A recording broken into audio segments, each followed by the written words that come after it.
चींटी और कबूतर की कहानी। तपती दोपहर में प्यास से बेहाल एक छोटी सी चींटी पानी की तलाश में भटक रही थी। बहुत देर भटकने के बाद उसे एक नदी दिखाई पड़ी और वो खुश होकर नदी की ओर बढ़ने लगी। नदी के किनारे पहुंचकर जब उसने कल बहता शीतल जल देखा तो उसकी प्यास और बढ़ गई। वह सीधे नदी में नहीं जा सकती थी, इसलिए किनारे पड़े एक पत्थर पर चढ़कर पानी पीने का प्रयास करने लगी। लेकिन इस प्रयास में वह अपना संतुलन खो बैठी और नदी में गिर पड़ी। नदी के पानी में गिरते ही वह तेज गेर में बहने लगी। उसे अपनी मृत्यु सामने दिखाई देने लगी। तभी कहीं से एक पत्ता उसके सामने आकर गिरा। किसी तरह वह उस पत्ते पर चढ़ गई। वह पत्ता नदी किनारे स्थित एक पेड़ पर बैठे कबूतर ने फेंका था, जिसे चींटी को पानी से गिरते हुए देखा लिया और उसने प्राण बचाना चाहता था।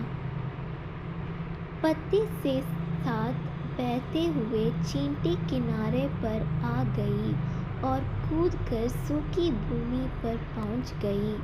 कबूतर के निस्वार्थ भाव की ही सहायता के कारण चींटी की जान बच पाई थी। वह मन ही मन उसका धन्यवाद करने लगी। इस घटना को कुछ ही दिन बीते थे कि एक दिन कबूतर बहेलिये के द्वारा बिछाए जाल पर फंस गया। उसने वहां से निकलने के लिए बहुत पंख फड़फड़ाने लगा, बहुत जोर लगाया, लेकिन जाल से निकलने से सफलता नहीं हो पाया। बहेलिया ने जाल उठाया और अपने घर की ओर जाने लगा। कबूतर निस्सहाय से जाल के भीतर कैद था। जब चींटी की दृष्टि जाल में फंसे कबूतर पर पड़ी तो उसमें वह दिन स्मरण हो आया जब कबूतर ने उसके प्राणों की रक्षा की थी। चींटी तुरंत बहेलिये के पास पहुंची और उसके पैर पर जोर जोर से काटने लगी। बहेलिया दर्द से चटपटाने लगा।